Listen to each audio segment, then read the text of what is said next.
Inilagay ng binata ang isang itlog sa ilalim ng drill, balak gamitin ang lakas nito.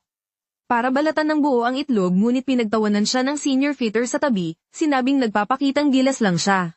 Dapat malaman na ang pagbabalat ng itlog gamit ang drill ay isang pambihirang teknik na kahit level 8 fitter ay di maglalakas loob subukan. Siya, isang baguhan na hindi pa tapos sa probationary period, ay imposibleng magawa ito. Ngunit sa sumunod na segundo, nagulat ang lahat ng naroroon.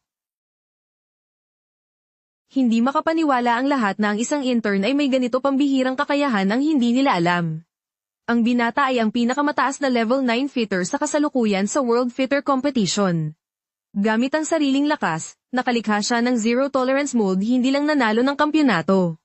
Nakuha rin niya ang titulo ng level 9 fitter gayunpaman, laging tanda ng binata ang bilin ng kanyang ama. Ang kanyang kilos ay napakalaki kahit ang pangalan na ginamit para sa titulong level 9 fitter ay isang alias. Ang gusto na niyang gamitin ang kanyang kakayahan para tulungan ang tiyo niya makuha ang malaking order para sa pabrika, hindi na siya pinagsalita ng tiyo niya. Ginamit ang pagliban ng binata bilang dahilan para tanggalin siya at paalisin sa pabrika hindi inaasahan ng binata.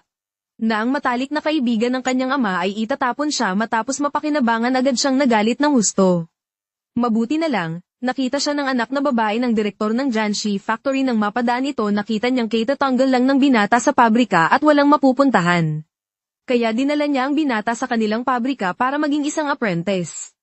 Isang araw, may mga leader na bibisita sa Janshi Factory para sa inspection na kasalalay dito ang lahat ng mga order ng pabrika. Napakahalaga nito para sa direktor tinawag ang binata para tumulong sa production team dahil kulang sa tao.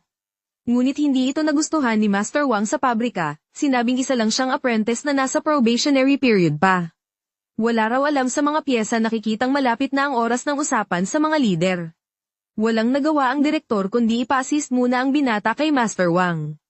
Nakita ni Master Wang na parang walang karanasan ng binata, kaya naisip niyang subukan ang kakayahan nitong kumilala ng mga piyesa. Bigyan mo ako ng M8 drill bit. Alam mo naman siguro kung alin ang M8, di ba? Susunod. Ang kailangan ko ay M10 drill bit. Ano pang sunod? Kung kaya mong gawin, gawin mo kung hindi, umalis ka lumayas. Hindi. Ito ba ang M10? Nang makita ito, pinuri ng lahat ang binata dahil dito, lubhang napahiya si Master Wang. Kaya ginamit niyang dahilan na nagnanakaw ng teknikang binata para paalisin ito ngunit ilang hakbang pa lang ang nalalakad ng binata, narinig niya.